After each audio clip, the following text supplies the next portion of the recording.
Poonam Bafna, SAS woman of Coimbatore, and it's my pleasure to welcome all of you here today for an exceptional book unveiling event, Kitab, a book launch event organized by Prabha Khaitan Foundation. It's an association with the SAS Women of India and the prestigious India Habitat Center.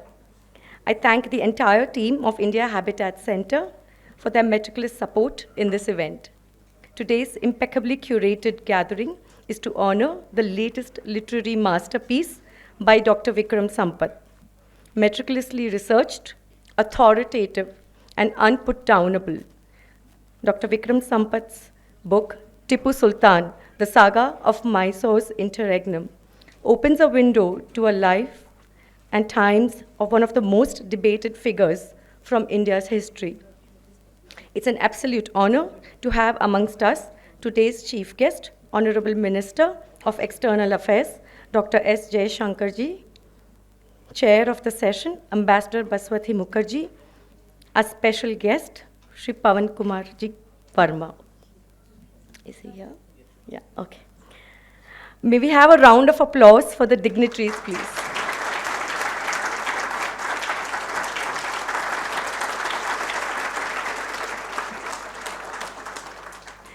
May I now invite Ms. Vinnie Kakkar, National Advisor of Prabha Khaitan Foundation, to say a few words about the foundation.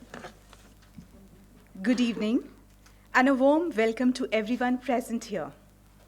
Before we proceed into the evening's curated agenda, please allow me to acquaint you with the Prabha Khaitan Foundation. The Prabha Khaitan Foundation, PKF, is a non-profitable trust committed to humanitarian and socio-cultural causes. Late, Dr. Prabha Khaitan established it as a charitable trust in the early 1980s. Based in Kolkata, it is committed to supporting women's empowerment, gender equality, literature, culture, and performing arts. Late Dr. Prabha Khaitan was an eminent Indian literator, philanthropist, social worker, entrepreneur, and feminist who established the foundation and believed in unity in diversity. The foundation's multifaceted initiatives include the Right Circle, Kalam, Aakhar, Kitab, and Author's Afternoon, Loves, Shabd, Ek Mulakat, Tete, The Universe Writes, Chaupal, Rahat, Karuna, Muskan, and boutique festivals like Shehernama and Ramayan Kala Utsav. These fall under the diverse verticals of literature and language, culture and heritage, social welfare and women empowerment. Of the literary initiatives, Kitab occupies a unique significance to us, making the emergence of each book and offering authors a stage to present their latest literary works to an insightful and discerning audience. The anthem of Prabha Khaitan Foundation deserves a special mention. It is ensured by the national philosophy, unity in diversity. The anthem of Prabha Khaitan Foundation has been curated by musical genius Pandit Vishwa Mohan Bhattji. The anthem reflects the true essence of the multicultural diversity of India. I now request Poonam Bafna ji to take us further with the proceedings for the evening. Thank you.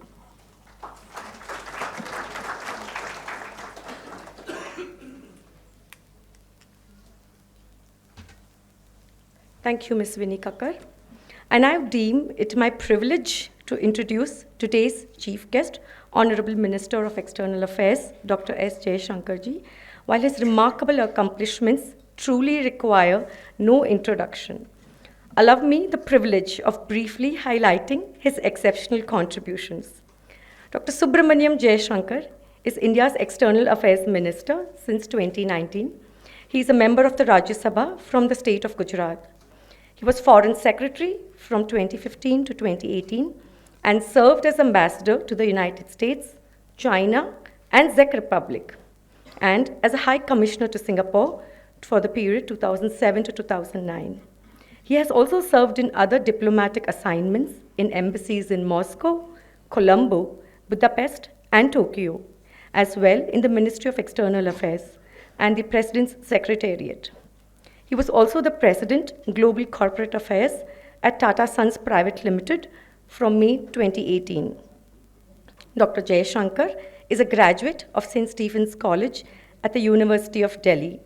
He has a Master's in Political Science and an MPhil and PhD in International Relations from Jawaharlal Nehru University, Delhi.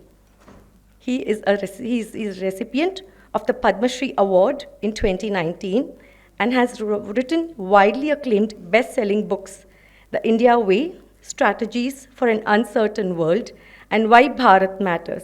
A very warm welcome to you, sir. Can we have a huge round of applause?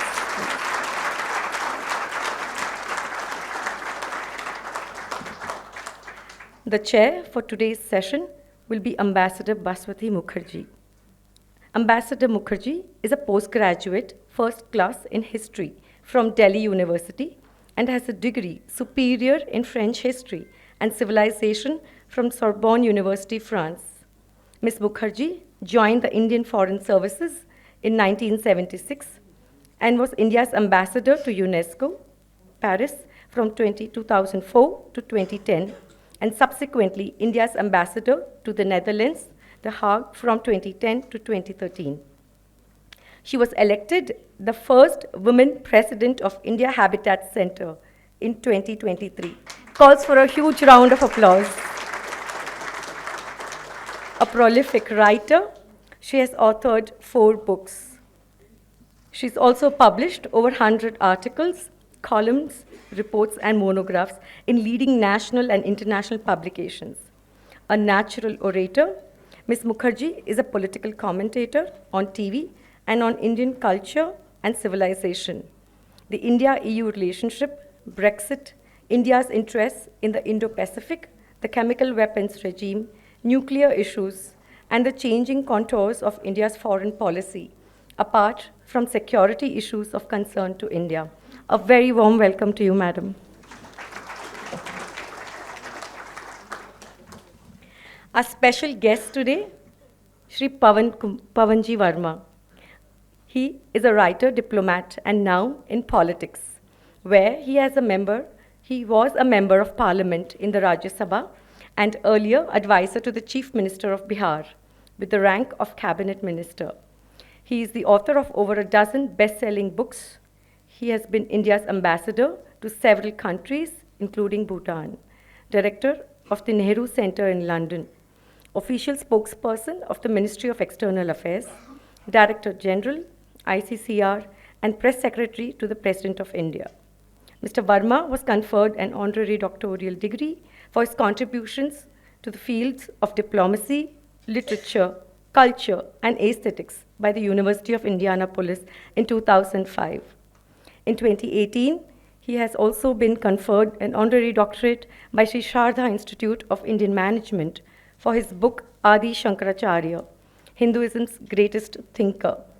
In 2012, Mr. Pavan Varma was conferred Bhutan's highest civilian award, the Druk Taksay, by His Majesty, the King of Bhutan. A warm welcome to you, Pavanji. Now, for the star of this evening, Dr. Vikram Sampath. Bangalore-based historian, Dr. Vikram Sampath is the author of 10 acclaimed books on Indian history. His 2-volume biography on Veer Savarkar and his latest books, Brave Hearts of Bharat and Waiting for Shiva, Unearthing the Truth of Kashi's Gyanvapi, has all gone on to become national bestsellers. His latest book, Tipu Sultan, the saga of Mysore's Interregnum, period 1760 to 1799, which is being launched today, has been creating waves even before its launch and went on for 2 reprints even before the books officially hit the stands. Can we have an applause for him?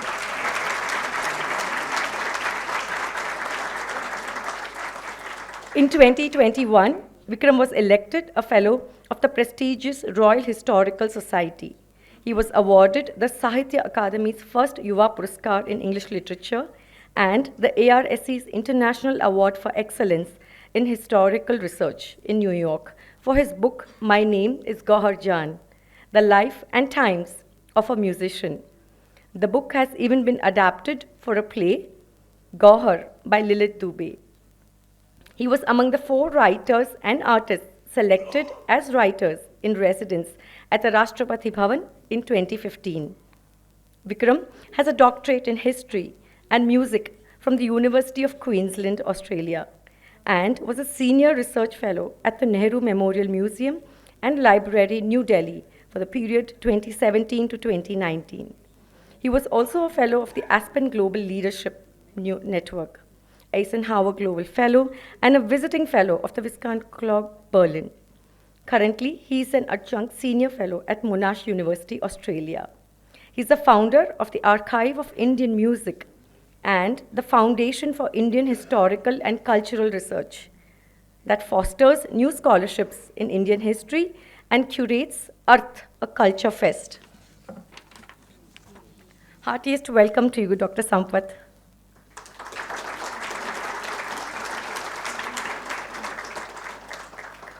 May I now invite and request Ms. Vinnie Kakkar, National Advisor of Prabha Khaitan Foundation, to felicitate dignitaries with special handlooms from South India, the Ponare. Prabha Khaitan Foundation advocates promoting cross-state cultural appreciation with each culture that adds to the nation's unique character.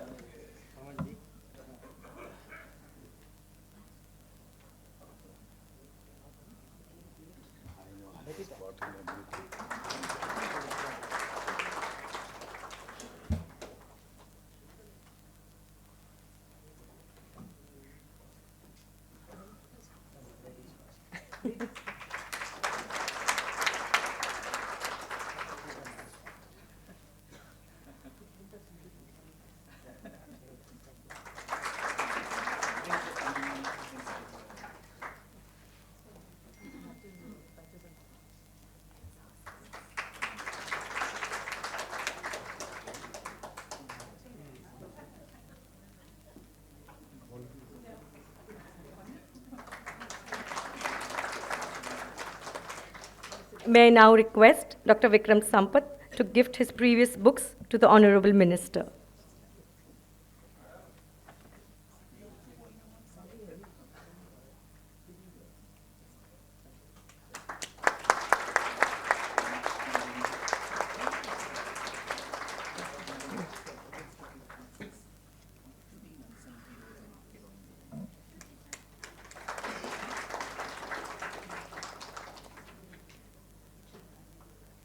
Now, for the moment we all have been waiting for, is here, the book launch ceremony of Tipu Sultan, the saga of Mysore's Interregnum, authored by Dr. Vikram Sampath. To join us, I invite Anandita Chatterjee, Executive Trustee, Prabha Khaitan Foundation, and my fellow SAS women, Dipali Bhashan, Shazia Ilmi, and Guruji Sakshi Shri of the Siddha Sudarshan Dham, conversationalist Ms. Lipika Bhushan, to come up on the stage.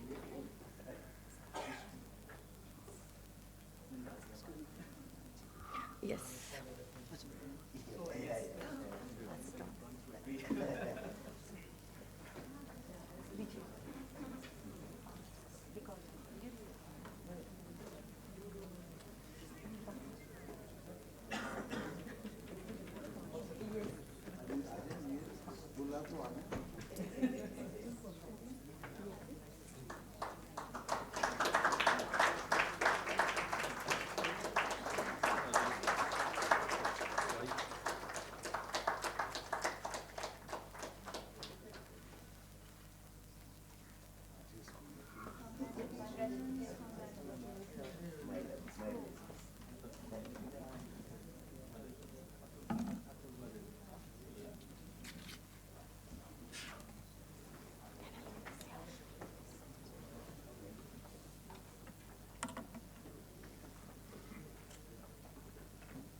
It's our utmost privilege and request, may I request the Chief Guest, Honorable Minister of External Affairs, Dr. Jaishankar ji, to share a few words with us.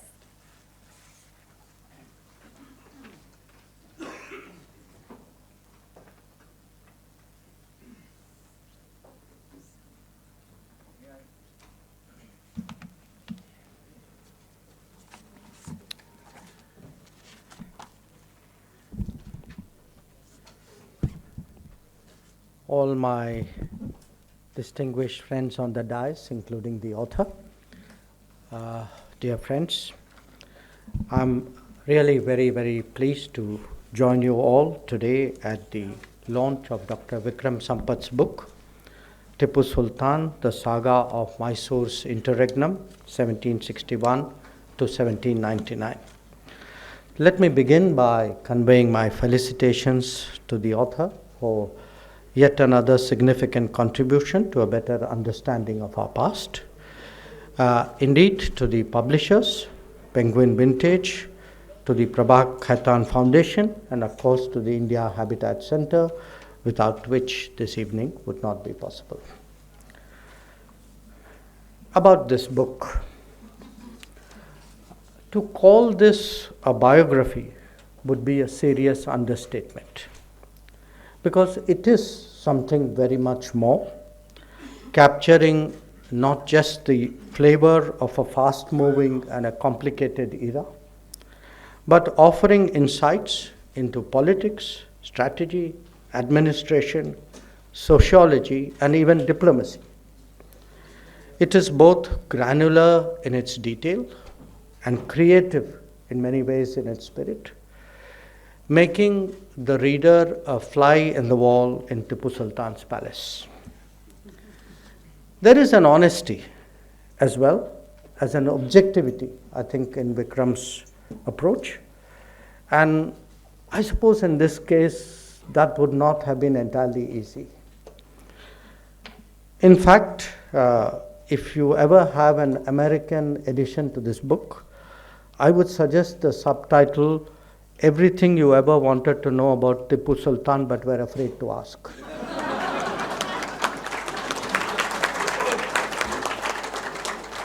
Now, Tipu Sultan,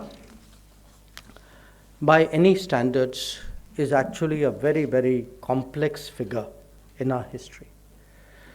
On the one hand, he has the reputation as a key figure who resisted the imposition of British colonial control over India. And it is a fact that his defeat and death can be considered a turning point when it came to the fate of peninsular India. At the same time, he evokes strong adverse sentiments, even today, in many regions, by some in Mysore itself, in Coorg, and in Malabar. Contemporary history writing, certainly at the national level, has focused largely on the former aspect, underplaying, if not neglecting, the latter. And let's be honest, this was not an accident. Now, history in all societies is complicated, and the politics of the day often indulges in cherry-picking facts. To a considerable extent, that has happened in the case of Tipu Sultan. By highlighting the Tipu English binary to the exclusion of a more complicated reality, a particular narrative has been advanced over the years. Dr. S.L. Bhairappa's foreword, which all of you would read when you read the book, I think is a very blunt reminder of that particular debate. This book, therefore, has a very special value because what it does is it not only presents facts about Tipu Sultan for the reader to make his or her own judgment, but it also, and to my mind this is very important, it also brings out the context in all its intricacy. In that process, I can see that Vikram would have had many challenges of orthodoxy to overcome. And these, by the way, I must say, are not specific to the treatment of Tipu Sultan. How much of our past has been airbrushed, how awkward issues have been glossed over, how facts are tailored for regime convenience. These are actually basic questions which confront us all today. As a product myself of an institution that was at the center of these politically driven endeavors, I can well appreciate the need to present an accurate representation of history.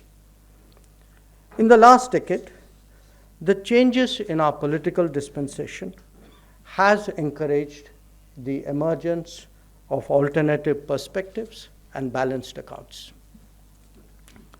We are no longer prisoners of a vote bank, nor is it politically incorrect to bring out inconvenient truths. Obviously, there are many more subjects on which the same degree of objectivity is needed. So how exactly we historically characterize Tipu Sultan? That is the conundrum that this work addresses. Now, there can be no doubt that Tipu was fiercely and almost consistently anti-British. How much of it was inherent? How much a result of their allying with his local rivals? That I think is very difficult to distinguish. To counter British ambitions, Tipu Sultan had no hesitation in collaboration with the French. That actually makes a straightforward anti-foreign narrative very difficult to assert. At various points, he also reached out to the rulers of Turkey, of Afghanistan, and of Persia for faith-based support. Perhaps the truth is that the sense of nationhood that all of us have now was simply not there then. When identities and awareness are so different at that time, force-fitting them into a contemporary construct seems more than a little challengeable. It could well be asked whether Tipu was anti-foreigner per se, or confronting those who were an impediment to his aggrandizement. Now, more touchy are a set of related issues pertaining to Tipu's own treatment of his own people and those of neighboring kingdoms. As the author has vividly brought out, Mysoreans themselves, the Kodavas, and those in Malabar and those in Travancore, they still carry deep scars from their experiences of Tipu's rule. If the Mandyam Iyengars observe Deepavali as a day of mourning, there is good reason to do so. There are Tipu's own writings, communications, and of course actions that attest to his mindset. Indeed, even his diplomatic activities reflected his faith and identity in strongest terms. The author, in my view, has been sensible in opening them up all to daylight. After all, nothing is more revealing than the self-description of rulers, the nature of their orders, and the content of their own conversations. Undoubtedly, there will also be policies, incidents, and events of a contradictory nature. At the end of the day, this larger assessment of Tipu's character has to get that balance right. As someone from the diplomatic world, I was really struck, and I'm most grateful to you for that, by information and insights which were provided in this volume about Tipu's foreign policy. We in India have tended to mainly study post-independent foreign policy. Who knows, perhaps this too was a conscious choice. But the fact is that many of our kingdoms and our states forayed into international affairs in previous centuries in pursuance of their particular interests. And some, by the way, continue to do so even till independence. The interactions of Tipu's emissaries with their French and Turkish counterparts is really fascinating. I don't want to tell my two diplomatic colleagues who are on the stage what happened to his emissaries when they did not succeed. They will discover it, and I think, Ambassador, you should take note too. But Tipu's expectations of his foreign partners and the incentives that he actually offers them, it actually tells us something about his mindset. There are, by the way, lessons as well about the importance of accurately understanding global developments. On crucial occasions, Tipu was actually caught on the wrong side of events in France. And I must say this, Vikram, I did not know till I read the book that Napoleon actually wrote to Tipu Sultan. It's a different matter that he never got those letters. Ironically, the British, as is their habit, stole many things.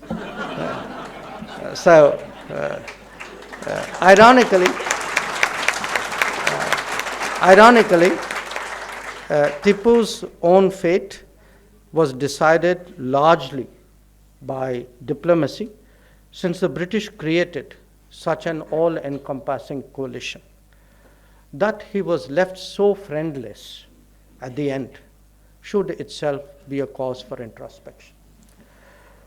So I now leave it to the author and to the distinguished panelists to offer their views. But let me just conclude by saying this, that the importance of open-minded scholarship and a genuine debate are central to our evolution as a pluralistic society and a vibrant democracy. I thank you all for your attention.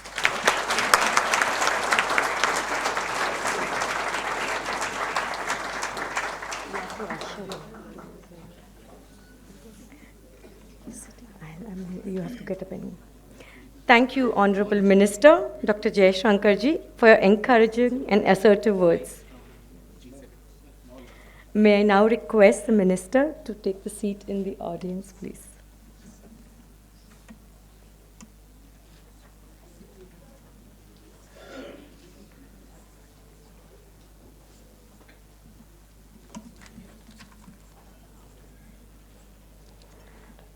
I now invite the conversationalist, Ms. Lipika Bhushan, on the dais. Lipika is an award-winning senior publishing professional. She's the founder of Market My Book. She's headed marketing at HarperCollins India for about 7 years before testing her entrepreneurial skills. She consults with publishing brands such as Penguin India, Pan Macmillan, Simon, and others, are among the others. She's a graduate from Bajaj and an IIM Ahmedabad alumnus. Lipika's interviews, bylines, and poetry appear frequently in leading newspapers. May I request Ms. Dipali Bhashin to come and felicitate Ms. Lipika Bhushan.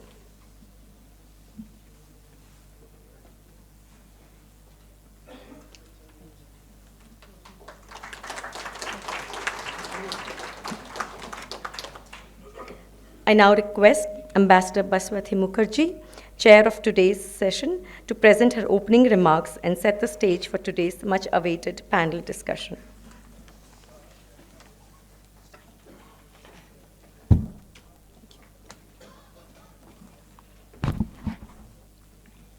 Thank you very much. Dear External Affairs Minister, my dear friend from Foreign Service days, my batchmate Ambassador Pavan Varma, the most famous Vikram Sampath, my colleagues from the Prabha Khaitan Foundation, my colleagues from Habitat, and this amazing audience here, the German ambassador, who's actually sitting in the third row when we had a seat for him in the first row, and you can still come in front. Welcome all of you to this very scintillating first collaboration we, Habitat Center, have had with the Prabha Khaitan Foundation. I actually have read the entire book, Vikram, so it was quite a challenging experience. But then, like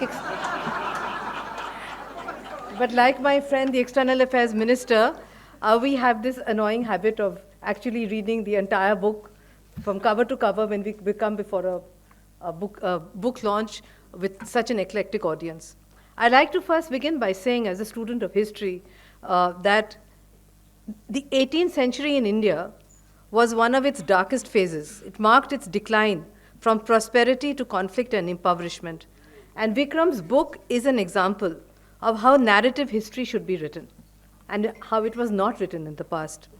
The contrived romanticism of the past has been set aside, and the reader, and this is a North Indian audience, is brought face to face with the actual horrors that overwhelmed southern India. And many people in the north don't know the history of the south, the history of the east, and the history of the west. So thank you very much for enlightening all of us here in North India. The challenge that Vikram Sampath, a Bengaluru-based historian, accepted was to demystify Tipu Sultan and to present him as he was, warts and all. The dilemma before a historian is to resolve the contradiction between an Indian resistance hero, as he was to Marxist historians, including my teacher, Dr. Irfan Habib, who also must have been EM's teacher, because we belong to the same generation of Marxist historians who taught us history, and to the widely reviled murderer of hundreds of thousands of Hindus and Christians. How then should a historian judge Tipu Sultan? Ultimately, to go back to E.H. Carr, because that's the generation which studied history by first looking at E.H. Carr, what is history? E.H. Carr said, history is a continuous fact of interaction between the historian and his facts, an unending dialogue between the present and the past, a dynamic dialectical process which cannot be limited by mere empiricism and love of facts alone. That is exactly what Vikram has done in demystifying Tipu Sultan. So in that case, I ask all of you to judge after reading the book, was Tipu a zealot, a patriot, or both? And what exactly did it mean to be a patriot in Tipu's time and age? And why has Vikram called him a sultan? That's also very interesting, which I'm sure he will answer. Don't forget that Tipu's ascent to power was also accidental. And he was very, very different from his father Hyder Ali. And his career also took a completely different path.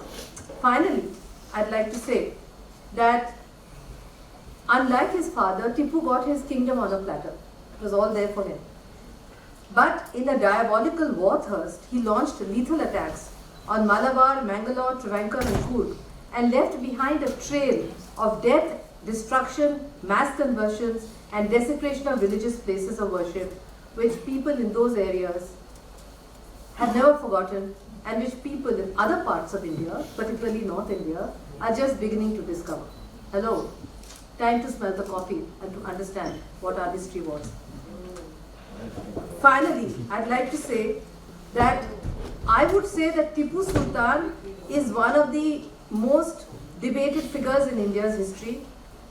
Recently, we had a book launch here of another Foreign Service writer. In fact, I was telling Ian that our gatherings are becoming increasingly incestuous, if I may say so.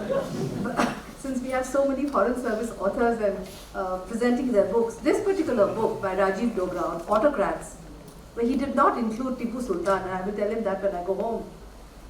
Actually, Rajiv Dogra's definition of what is an autocrat, a dictator, if you look at it closely, would fit in with some of the facts about Tipu Sultan that Vikram has brought out in his amazing narrative. So I would finally say that ultimately when you look at Tipu and his so-called legacy, and I question, does he have a legacy? It will be interpreted, as E.H. Carr said, as the historian sees the fact. It will be interpreted as the historian understands the facts. And that is what we also learned in Delhi University. I didn't go to JNU like here. And there I was taught political thought by a Marxist scientist who was amazing and who said, Hegel said, the owl of Minerva takes its flight only when the shadows of evening have fallen. When I asked him, what does it mean? He said, it means history will be written later and interpreted later as the historian sees it. So in that case, I would say a German was before EH card to the German ambassador. Thank you all and congratulations.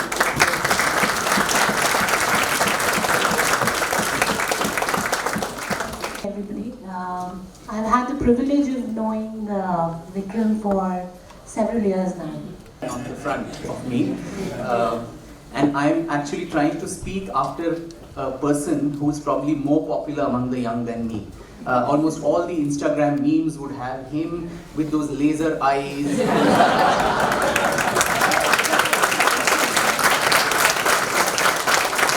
And suddenly from nowhere there's an imaginary hat that comes in and he's the rock star.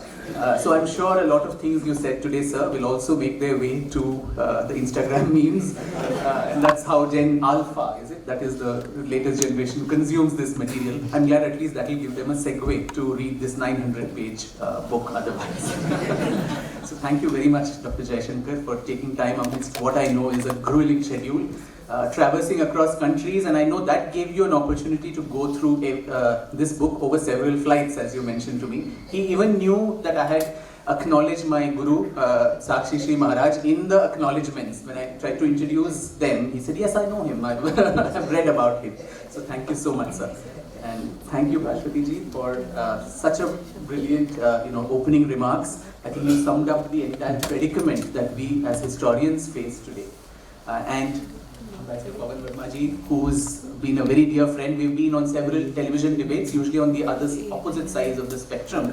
But still, Pavan ji is always very warm, and we leave and there's no rancor and bitterness even on stage with an intellectual like him. It's always intellectual differences which you can always have, and then shake hands and give a hug to each other. Do we have any? I think we should rewind some of the debates. If you have changed your views, I'm very happy. Because I haven't.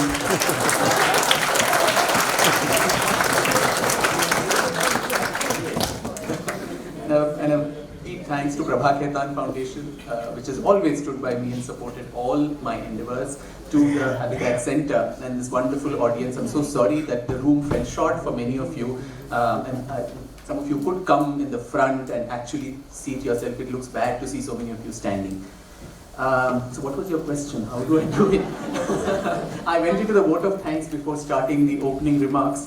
But on a serious note, when I have such eminences in front and left and right of me, people who ask about what is the legacy of Tipu Sultan, whether he had a legacy at all, as Ambassador Mukherjee mentioned, I take you back to September 8, 1965, when the Pakistan Navy actually got 4 naval ships, the PNS, on their Operation Dwarka, which was renamed as Operation Somnath, very reminiscent of what happened 1,000 years ago, the repeated destruction of Somnath.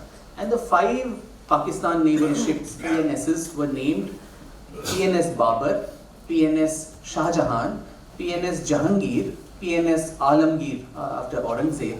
The 5th ship was interesting. It was called PNS Tipu Sultan. Now the first 4 I can still understand that it formed part of the rule geographically of the Mughal Empire, and Pakistan after 1947 also belonged to that. But why on earth would our Western neighbor actually choose to name a ship after a distant South Indian ruler, Kannada-speaking province of Mysore? And therein lies the answer as to what the legacy of Tipu Sultan is today. And just about 5 years ago, I think you had the then Prime Minister of Pakistan, Mr. Imran Khan, in the parliament actually talking about Tipu being his inspiration.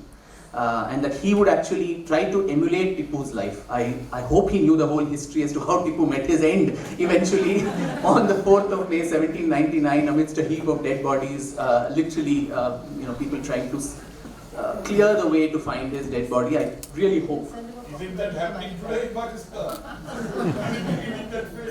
So I don't know if it was a Freudian slip on his part, but nonetheless I think a country which otherwise airbrushes, forgets a large part of its history and considers the Arab invasion of Sindh of 712 as the starting point of its nationhood, for them to actually remember this man with whom they had no connection whatsoever, no commonalities of language or rule other than the faith, I think that says a lot about him, and that is why, they learned their history well, but I think a lot of Indians, brainwashed into not learning their true history, still venerate the person whose actual affiliation and respect comes from across the border. I'm not saying that those who venerate him are anti-national and so on. I don't want to get into that trap at all. But I think the larger theological reasons for which he is respected today, I think that is what brings his relevance back. And as Ambassador Mukherjee said, it is that constant dialectic between the historian and his facts, which is what this book tries to reattempt.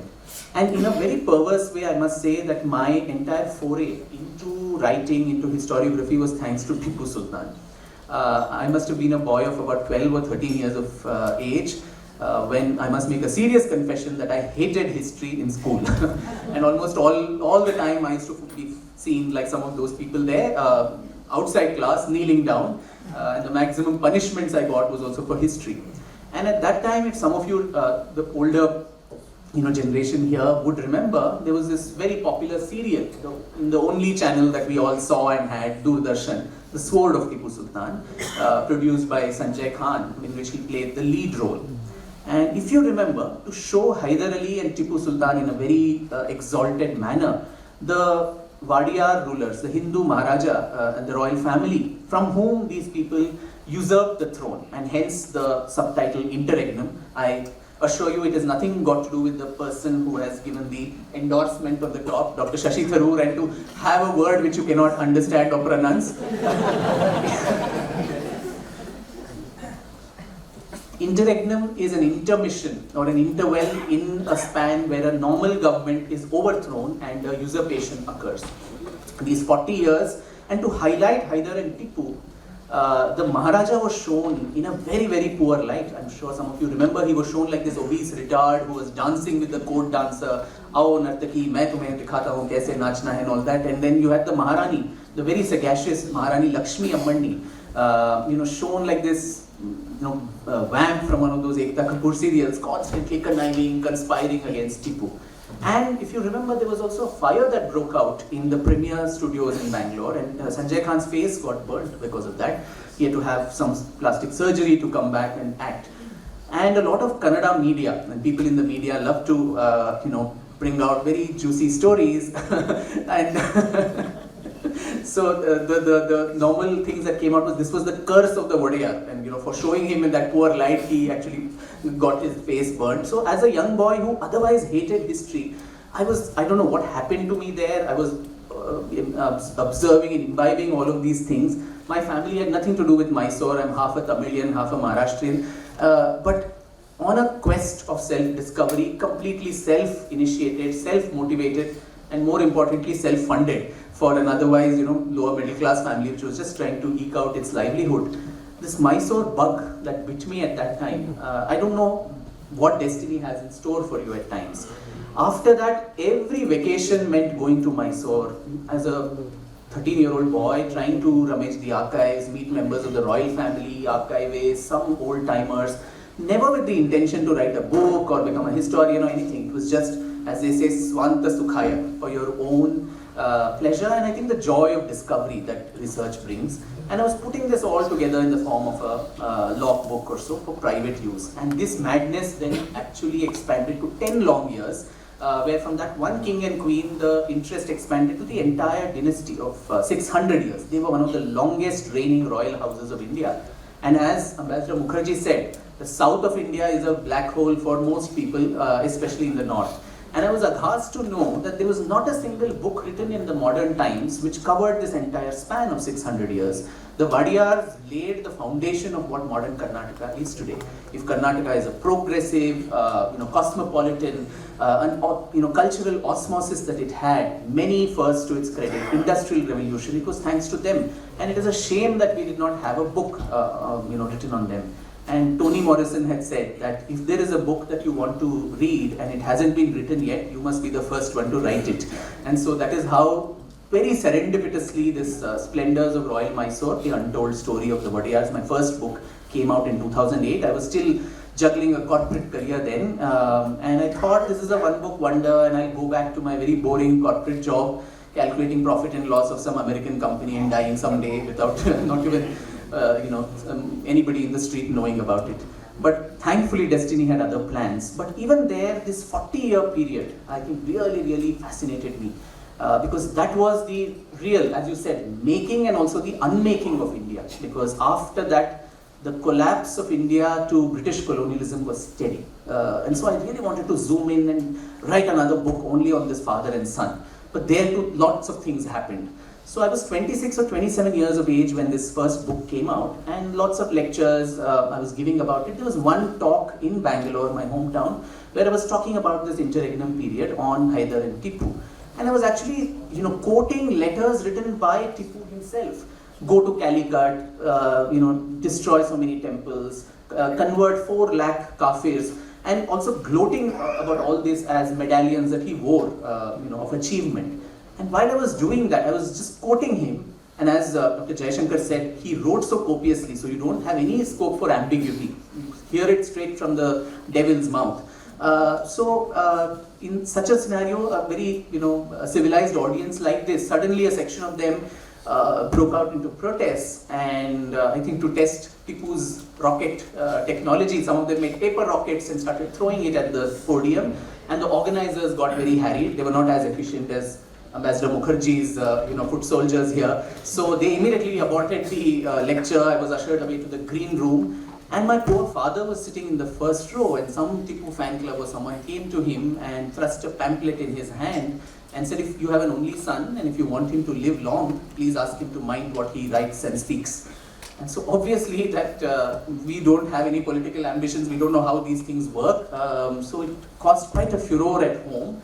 And to my bad luck, a few weeks later I had written some article on the divans of Mysore in which Tipu made some appearance. And for that again there was a furore. There was actually protesters gathered around the newspaper office in the heart of the Bangalore city, MG Road, asking for my apology. And I said, over my dead body I am not going to give an apology, because what I have written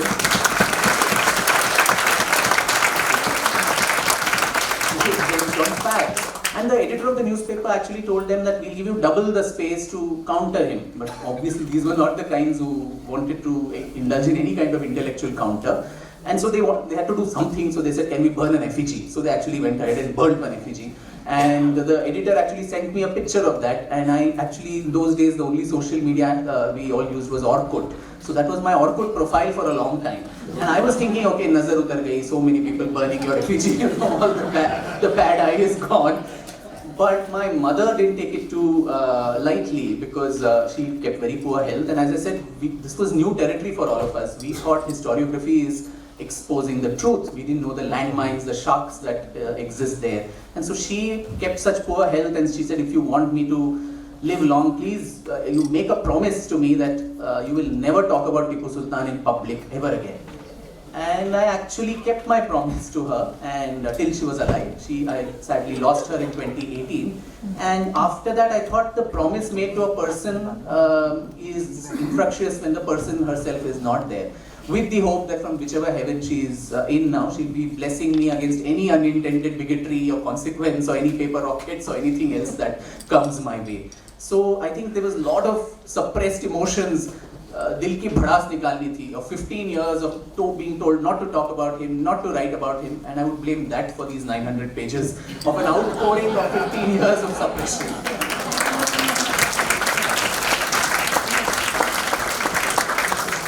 900 pages and 300,000 words plus. Well, here I would like to bring in Pavan sir. You have critiqued the selective reading of history. And Vikram's book dispels a lot of myths created by Nehruvian historians, especially on a very deeply polarizing character like Tipu. What is your view on historians today laying bare uncomfortable truths that were long hidden or even distorted, as some say? Thank you. My dear friend Jay, if I may still call him that in spite of his exalted status, made an excellent speech and left, after which Bhaswati made an excellent speech and sat down, after which Vikram made an important speech. So I don't see much of a debate going on here. However, I will attempt to answer your question as honestly as I can. I wrote a book earlier called The Great Hindu Civilization, for which I received a great deal of flack from the left and the right, which convinced me that I must be doing something right. I got that flack from the left because, contrary to Vikram's belief, I fully agree with him that you cannot gloss over the facts of history when you write history truthfully and objectively. I wrote what I thought was right because I felt that many left liberal historians tend to underplay and undermine the tremendous foundational contribution of 5,000 years of our history, because they conflate it wrongly with a rightist attempt to over-glorify the Hindu past, which essentially means that if you praise that Hindu past or judge it on merits for its many, many achievements, you have become what is called a Sanghi. I thought such an approach is wrong. Similarly, in that book, when I spoke of the impact of the Turkic invasion on the great Hindu civilization as it had evolved for 5,000 years, I felt that it was a dishonesty to try and gloss over the degree of genuine destruction, proselytization, and pillage that took place. In fact, I quote in that book that Will Durant called it one of the bloodiest chapters in world history. And I believe, and I wrote, which is why again I got flack from some of the, what now today Tota in her reincarnated avatar calls the Marxist school, of which she was otherwise a strong proponent. Therefore, to put the truth in perspective, I said that this is wrong and that we must acknowledge history in order to transcend its acrimonies. And if we try to gloss over them, it creates a backlash, which indeed well-intentioned attempt perhaps of some of the historians at that time, which seemed to make out as though the invaders had arrived in a tourist bus, offered some biryani to those who had conquered, and in return got some puri halwa, and a Ganga Jamuni Tehzeeb evolved, was a travesty of history. A Ganga Jamuni Tehzeeb indeed involved in spite of the destruction of that invasion. And that is a tribute to our soil and to the greatness of this land, which is what makes us unique in this world. I say this in the preface to come to Vikram's remarkable book. Let me say to you that I am an unabashed admirer of Vikram Sampath's historical scholarship. When I read in some detail, in fact more than once, his 2-volume biography of Savarkar, in fact I quote that in The Great Hindu Civilization. And what I found remarkable is that in spite perhaps of his own beliefs, his assessment of the man, unlike some of his uninformed, illiterate and ignorant supporters, is one of extreme historical balance. I quote to you, in order to say what I need to do about Tipu. About Savarkar, he says, as the intellectual fountainhead of the ideology of Hindutva, Savarkar is undoubtedly one of the most contentious political thinkers and leaders of the 20th century. Accounts of his long and stormy life have oscillated from glorifying hagiographies to reproachful demonization. And this is the key line written by this young man. The truth, as always, lies somewhere in between. And so my own view is that for those equally ignorant, uninformed and illiterate who condemn Savarkar, in my view, he was a remarkable freedom fighter. One of the most courageous, who suffered perhaps the most out of a courage of conviction for the freedom of India. And I admire him for that. And I admire him not so much for some of the reasons which people who haven't read him admire him, which is his short tract on Hindutva, and which he, by the way, wrote in Ratnagiri jail. I'm still going to come to Tipu, because everybody has spoken, so give me 3 minutes more.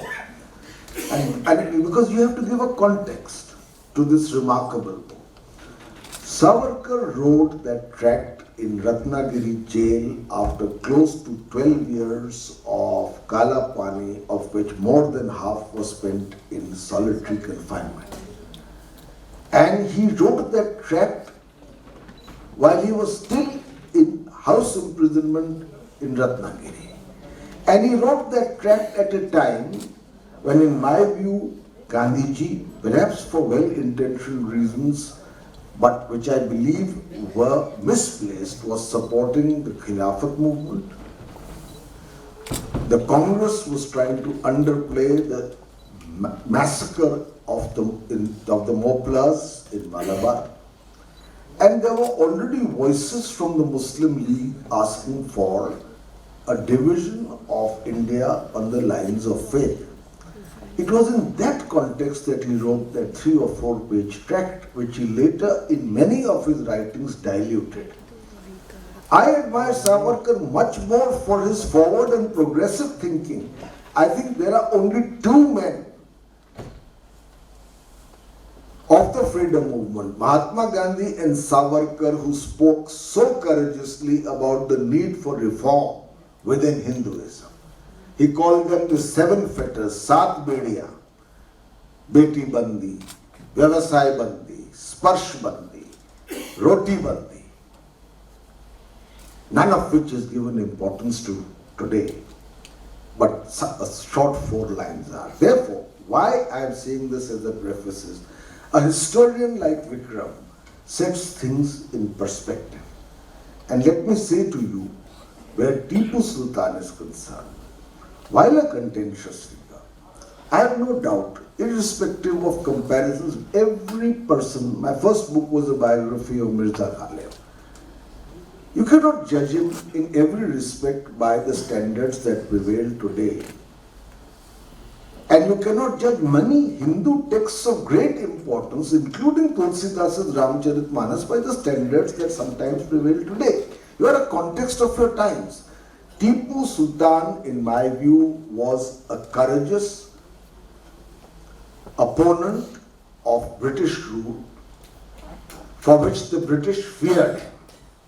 At the same time, it is equally true that where matters of faith were concerned, he was definitely, in many ways, a bigot. In many ways, some of the highest ministers in his court were Hindus, or at least advisors in some form, and that the massacres that he inflicted in Malabar, in Coorg, in Mangalore, in Calicut, in large other parts of Kerala were unforgivable, and therefore he again, and here again I quote Vikram, because he says about, after writing this remarkable book and with the knowledge of someone living in Bangalore, he writes in his own book, Tipu emerges for me as a complex character and a historian's enigma,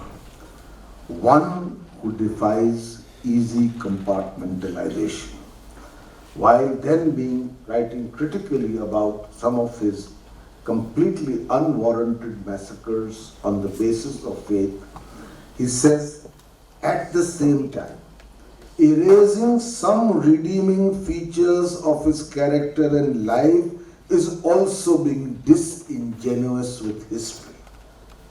That's a historian's balance. Not the ignorant. I'm sorry, I'm using that too often, perhaps it's far too applicable nowadays.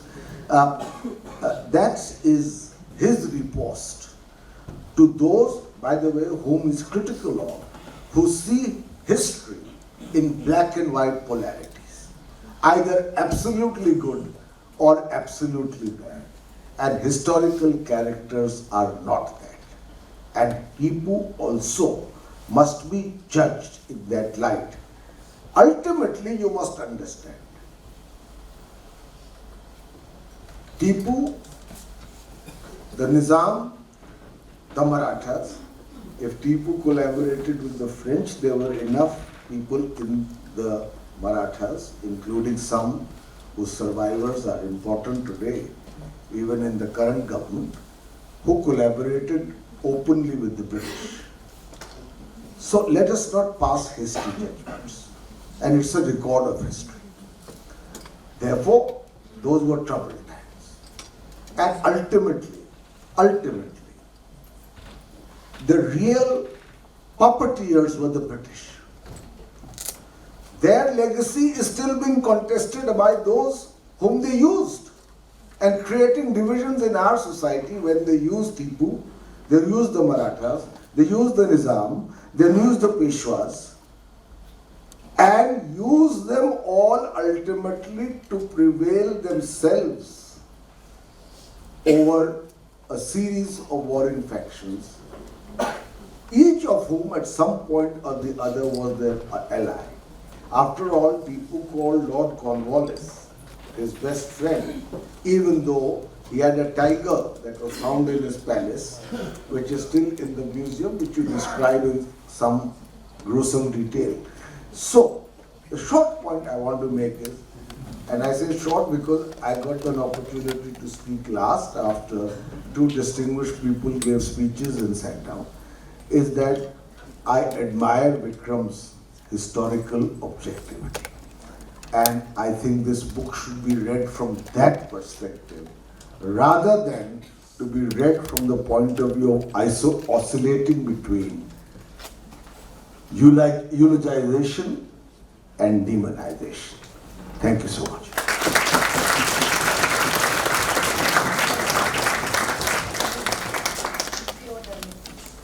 Vikram, we've heard of the diplomacy of, every ruler is judged or assessed on several things.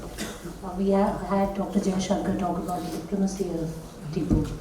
We just heard Bhaswati ma'am and Pavan sir on two aspects. One, that of the social report card that he had.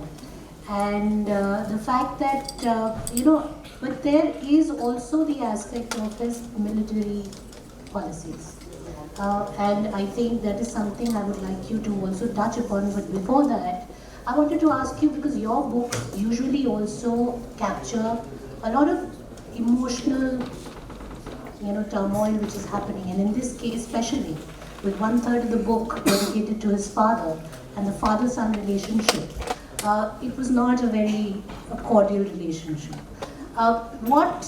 Why don't you start by telling us about this aspect, the personal relationship aspect of the father and the son, and then move on to the... in the writing, in the research of the book, I think Hyder Ali to me, the father, comes across as a much more wiser, a statesman, realpolitik, well-defined, Machiavellian who would put all our current day politicians to shame perhaps, and running with the hare, hunting with the hounds. He was a man who, as a boy of 4, he loses his father, and his father owed money to someone, some debtors who come to collect that money back, and they plunder the house. They put Haider, who's 4 years old, and his elder brother Shahbaz, who's 8 years old, into a nagada, a kettle drum, and they're beaten on, and these boys faint. And in that very pitiable condition, their mother Majida Begum runs away to Srirangapatna, the capital of the Maharaja of Mysore, and pleads with him for mercy for her fatherless sons. And the Maharaja then takes pity on them and pays off the debtors, and also makes a promise that when these boys, fatherless boys, come of age, they will be taken into the Mysorean army. And he keeps his word. Little did he know what was coming his way. 1749 is when Hyder makes his foray into the Mysorean polity with the siege of Devanhalli near the Bangalore airport today. And between that, just 11 years, in 11 years' time, this man, through all his machinations, manages to overthrow the throne of his own benefactor and take over as the Sarvadhikari, or the chief dictator of the kingdom. So you can imagine, not only did he manipulate the circumstances, and also the very troubled times that the 18th century India, and particularly southern India, was with the Carnatic wars, the wars of succession in Arcot, in Hyderabad, to the Nizam's throne. If the only person who made the maximum hay while the sun shone was Hyder.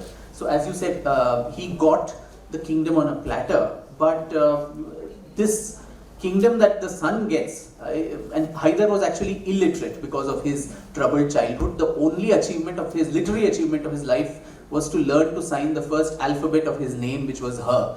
But Tipu, on the other hand, was extremely well versed in Persian, Arabic, wrote copiously. So, literacy and knowledge cannot actually, count for strategy and diplomacy. I think he is a very shining example of that. So, you get the kingdom on a platter, but then your hubris, your arrogance, your own megalomania, your self-bloated image that you can do no wrong, how that can actually lead to your downfall. What all the father builds, this man literally squanders it away in just about 17 years that he ruled. And as Ambassador Mukherjee mentioned about the book about autocrats, I think we were having that discussion that most autocrats had a very difficult childhood, especially father wounds. So I think it's a lot to do with psychology also.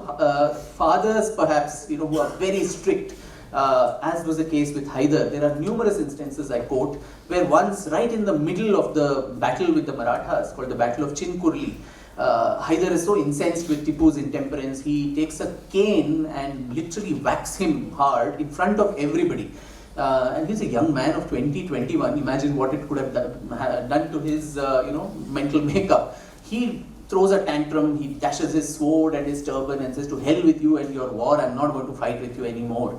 And after, Tipu's death, in his palace room, the British discover a very curious agreement that Tipu signed to his father. It had 8 articles which said, "I will not steal money. If I steal, then I can be flogged. If, I will not lie to anyone. I will not make idle talk." From petty crimes to also insurrection against the Sarkar, which the father thought his son was capable of. There were a series of punishments, and he said at the last line, "I am signing all this pure hosho hawaz mein main likh raha hu ye," and with a signature and a royal emblem. So it clearly showed that the father and son really had a very, tense dynamic. And all the time there are so many references which he says, what all I have built, this man, due to his foolishness, he will squander it away. And it was perversely true in his case.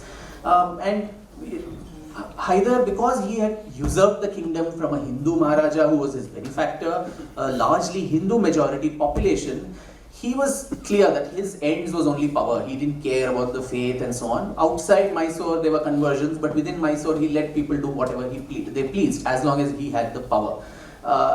And even then, the Dutch accounts mention that he banned cow slaughter, bull slaughter, etc. in Mysore. But Tipu, even as a young boy, he used to go on a hunting spree and kill these cows and oxen for which his father puts him into solitary confinement, quite like what Savarkar faced, where no one could actually talk to him for several days.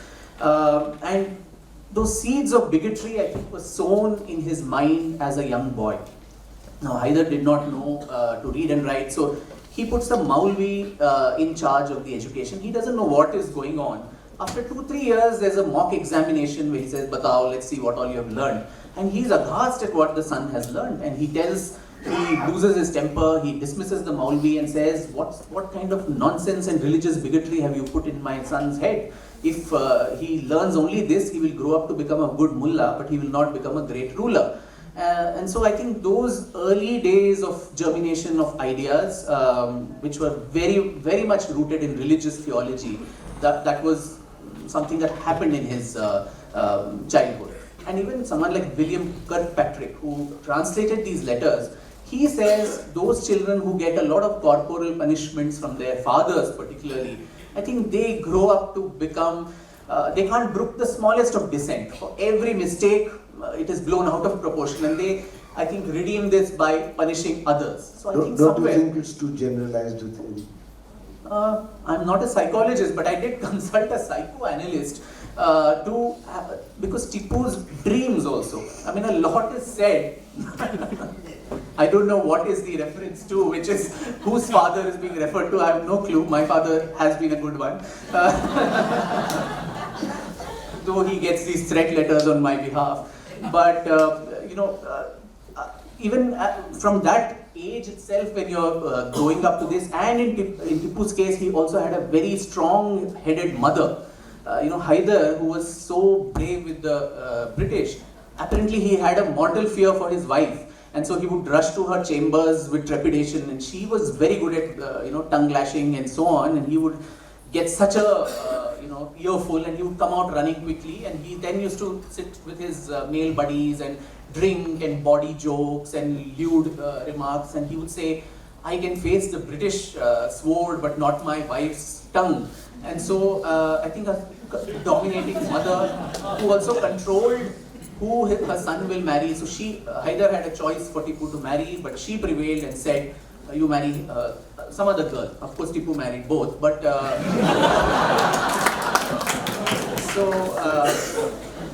I think in such a scenario, if you actually psychoanalyze the parents and what happened, I think that gives a hint into why he becomes this very, very atrocious and barbaric ruler when he grows up. So, what I wanted to understand from this entire discussion so far that we've had is that should we continue to call, and I think this is going to be a general question in everyone's mind, that should we continue to call him the Tiger of Mysore, or yeah. So I think, there is no doubt, as all the other eminent speakers have mentioned, that he was a brave soldier and he had this visceral hatred for the British, which is a known fact. But, big but there is that he was taking the help of the French to actually counter the British. And the French were no less imperialist or colonial in their ambitions, as was witnessed in the Carnatic Wars, as the British. So by some stroke of luck, if Tipu had won, probably we would be having this discussion today in French. India would have become a French colony. Mysore certainly would have become a French colony. So at a time, and the people who actually, the same Marxist historians and others of that worldview, for whom nationalism is a bad word, and they say that there was nothing called India, till the time the British came, then what India and what nation and what freedom fighter was he? So you can't have it both ways. You can't say there was no nation, but he was fighting for that nation. So I think that is one problem, where here he was of course enlisting the support of the French, playing to the Anglo-French rivalries, which those that were happening in Europe played out in Peninsular India and other parts of India. That was one aspect, but the other more disturbing aspect is that he solicited, as I think was mentioned earlier, faith-based support to the larger Ummah or the Muslim Brotherhood, right from the beginning. Now his father knew that they were illegitimate rulers, they needed legitimacy for their survival, And Hyder always had that inferiority. So did his son. So they sent a lot of emissaries to the Mughal Emperor Shah Alam here with presents and so on, saying, I am the actual ruler, the true Muslim ruler, and so I should be called the Badshah. But Shah Alam himself is so powerless and weak that he can't confer any titles on anyone. And then he sends emissaries all the way to the Ottoman Caliph to actually grant him this legitimacy to rule. And this is something, interestingly, what the Delhi Sultans did, whether it was the Khiljis, the Lodhis or the Tughlaqs. To rule India, they took permission from the Caliph. It was only the Mughals who dispensed with that. So Tipu does the same thing. And it is after that legitimacy comes from the Caliph that he calls himself Sultan Badshah, and then he makes this huge octagonal throne of gold with this a very beautiful umbrella with the Huma bird and beautiful pearls and rubies and all that. The sad part is he never got to sit on it because by the time the throne was completed, he was killed. This legitimacy that he sought from others, so for that, talking to people as including the Shah of Persia, to the Turkey Sultan, the Caliph, and 2 years before his death to the Afghan ruler, Zaman Shah, Durrani ruler, where there is a very, very clear plan. There is no ambiguity. He writes to him saying, please invade India, and faith-based again. For the first year, let's together flush out the whole of North India from the Kafirs. Everywhere there is this mention of the believer, the true faith, and all of that. And the second year, let us flush out the south of India from the Kafirs, meaning here perhaps the Marathas, the Rajputs, the Jats, and so many others, and the British and the French, who also, British at least, not the French whom he was aligned with. And at the end of the 2 years, let us meet midway and divide this whole subcontinent among ourselves and call it an Islamic Caliphate. Now, many people, I've been in media interviews, they say, but Subhash Chandra Bose also asked the Germans support.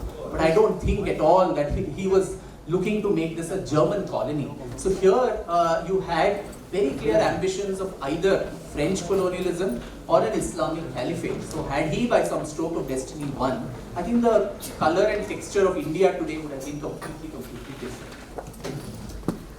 One last question before I open it up for questions from the audience, and this is to all the panelists here. So far, the character of Tipu has come across as very complex, mostly negative. But can you think of one? I think it would do a lot of injustice, Deepika, if I did very briefly also talk about. I mean, history is also a discipline and a space which calls for healing. True. Their stories, the subaltern shall speak, their stories have been airbrushed for centuries. And I think this is a moment to acknowledge at least all those souls who underwent the tortures. And quickly I shall recount them before you pose your question. In the process of this invasion and so on, the kind of tortures heaped on communities which to this day have that intergenerational trauma and memories, I think that is what makes his legacy so troubled. You have the Mandyam Iyengars in Mysore. 700 men, women and children of that community brutally massacred on the day of Naraka Chaturdashi, one day before Deepavali. Again by subterfuge, they are called to have a feast in a Lakshmi Narasimha temple in Srirangapatna, and while they are in the midst of this, children too, quite like what General Dyer did in Jallianwala Bagh, you have the doors closed and elephants are let loose and they're all trampled to death. I don't know if we'll start celebrating General Dyer Jayanti also somewhere in India sometime. I hope not. And that memory of that lies with the community even now, where after 250 years, that community does not celebrate Diwali like when the rest of us do in India. That day is observed as a day of Shraddh and mourning, and only 1 week later or something they celebrate their Diwali. The Christians of Mangalore, almost upwards of 60,000, 80,000 Canara Christians dragged all the way tied to elephants from Mangalore to Srirangapatna, around 300 kilometers, pregnant women being asked to march, many of them delivering babies on the way. There's no proper thing for funerals, the corpses being consumed by jackals and dogs, and these are all in gruesome details documented by several records of the Archdiocese of Mangalore. There's a Barpur manuscript in Kannada which also talks about this. 27 churches in Mangalore, including the Milagres Church, which was reconstructed later, All of these were the legacy of this man. And so when the Tipu Jayanti thing happened by the Congress government, the BJP obviously had to protest and come against it. But you had a lot of social groups. The Christians of Mangalore obviously did not have anything to do with the BJP's politics. They came out and said, how can you commemorate someone whose antecedents are something that we live with that wound even to this day? Similarly, the Nayars of Malabar, I mean, untold miseries, the gruesome details that it was very tough thinking about it, writing about it, researching about it, and I'm sure it will be as tough for you to read about it. Calicut, where babies were killed in front of their mothers and hung to the mothers' necks and then hung from the trees. Now, many people might argue this was a pre-modern time and kingship is intrinsically linked with violence. I agree, completely agree. But some people are more violent than their contemporaries, and when this violence is inspired by religious theology, I think that becomes the problem. And you have the United Nations Convention, which defines what is a genocide in 1948. It says even the intent to harm someone on the basis of their identity, their race, their color, their sex or religion is termed as genocide. So similarly, you have the Kodavas in Pur. Every year on the 12th of December, they commemorate it as Martyrs' Day. So where again on this near Bhagamandala there is a Devati Param, one hillock, where again by subterfuge, the Kodavas are these military class who resisted him all through, just like the Nayars.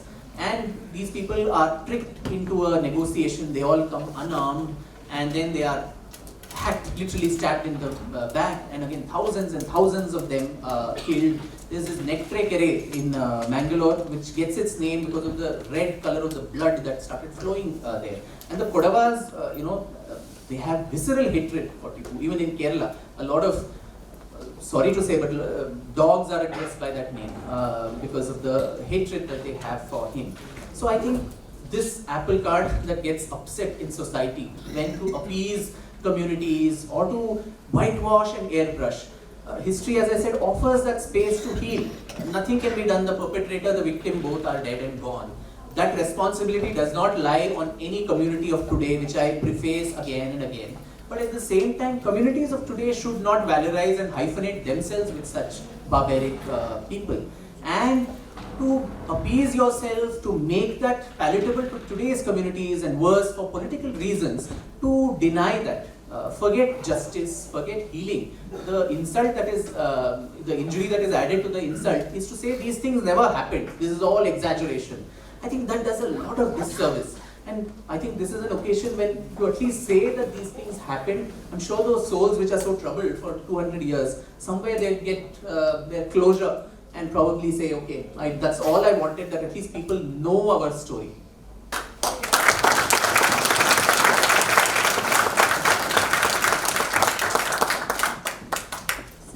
Continuously asked to keep an eye on the watch, and we have to wrap up. So we have just about enough time for, say, 2 questions that we'll take from the audience. Good evening, sir. So in navigating, in exploring the history of Tipu Sultan, how do you navigate the tension between him being a progressive ruler that we have been studying in history, so say his state building activities and his military innovations, and on the other hand his controversial aspects of his reign, which would be treatment of his treatment to certain communities. So how do you navigate the tension between the two?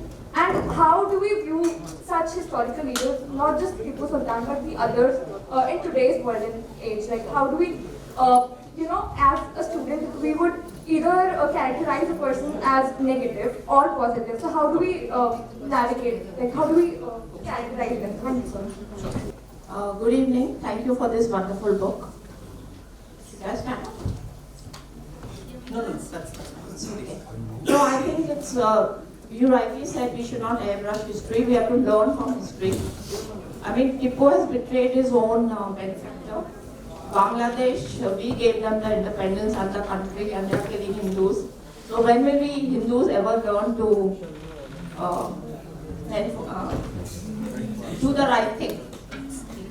I wish I had an answer to that. I think that's the conundrum we are all facing. Good evening, Dr. Sampath. how do we as readers of history then start to form the dialogue that you as the historian do between the facts, the narrative and whatnot? And how do we differentiate between what is political action driven by the want for expansionism and the institution of power versus violence enacted for religious bigotry and those reasons? Or is it just a Venn diagram? So the first one was, and I think the first and the third are almost alike as to how do we negotiate the contradictions of the good and bad, the religious bigotry. So as I said earlier, I think that a lot of people argue that these were pre-modern times and violence and kingship were intrinsically linked and all kings were violent. But in Tipu's case, you see very clearly, his own manifesto says that, which he declared in 1786, that the goal of my Sarkare Khudadad, the Islamization of a Hindu kingdom like Mysore becomes Sarkare Khudadad, Kannada and Marathi, which were the court language, is replaced by Persian. Places named Mysore becomes Nazarabad, Coorg becomes Zafarabad, Mangalore becomes Islamabad. All these names, which luckily no one knows that they were names at some point of time at all. So it was very clearly in his manifesto, he says the goal of my Sarkare Khudadad is to annihilate the infidels. So everywhere the thrust being on religion, the true faith, including the so-called sword of Tipu Sultan on which the serial was made, there is an inscription which says the sabre of the victorious sword which is to drench itself in the blood of the Kafirs and to establish the true religion. So when that is the case, and as I said, his own letters, his own dream registers, I got them psychoanalyzed because dreams are the index of the subconscious mind. What are you thinking all the time? So I took those dreams. So every day he used to dream vividly apparently, and every morning spend 2 hours in the toilet, writing these dreams out in the dream registers. And the original actually I got in the British Library in London in his own hand in Persian. And so Why versatile? In the toilet, writing? I felt a little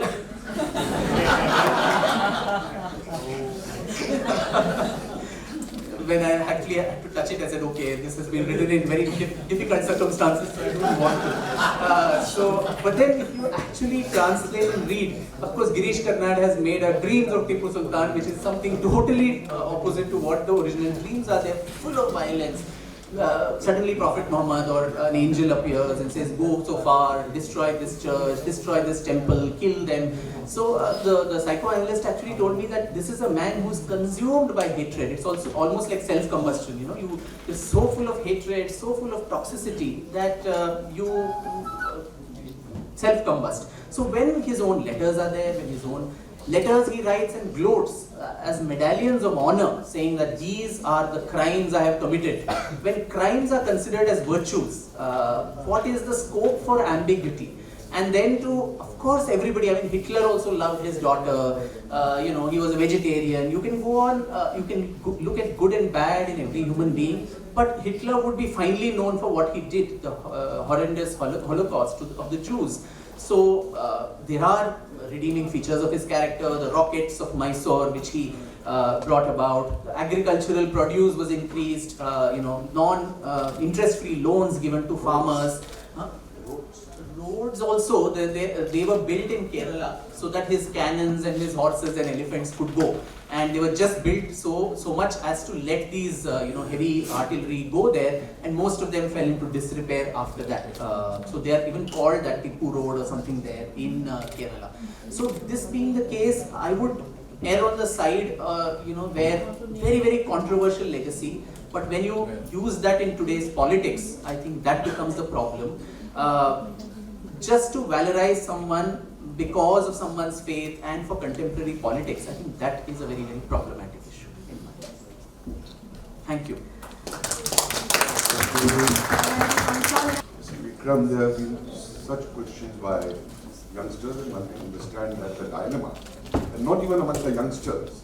Many of our seniors who have read in GNU or DAU, the leftist historians only, they are not prepared to change their mindset of what they have read during that period.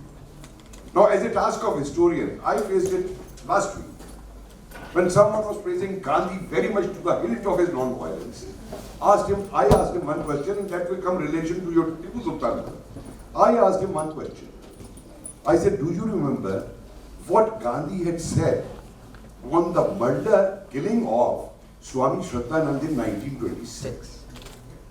Gandhi's words were, Abdul Rashid has done no wrong.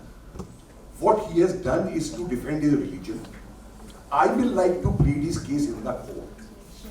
And the same Gandhi, when the revolutionaries are giving their lives to fight against the British, Udham Singh is called a madman, and the revolutionaries are condemned. So this is all a question of convenience of the politicians and of those historians who are governed by their political ideology. To put it, Tipu Sultan question now comes. What was the name of the East India Company? English East India Company, French East India Company. They were fully clear what India was. Vasco da Gama had come not to have ties with the Chamorro, but to find a route to... Could we restrict to the question, please? Ma'am, for this kind of a discussion, if you are having it, you want a fine thing, you will have to make an observation. I leave it. See, because I know, leave it. You don't want to fear the younger minds, you want them to live in that old mind of Saturday, something new is to be said. Million apologies. Had you not interrupted, I would have finished it. Leave it. Million apologies for that, sir. Thank you very much. I would request now Ms. Dipali Basin to come on the stage for the vote of thanks.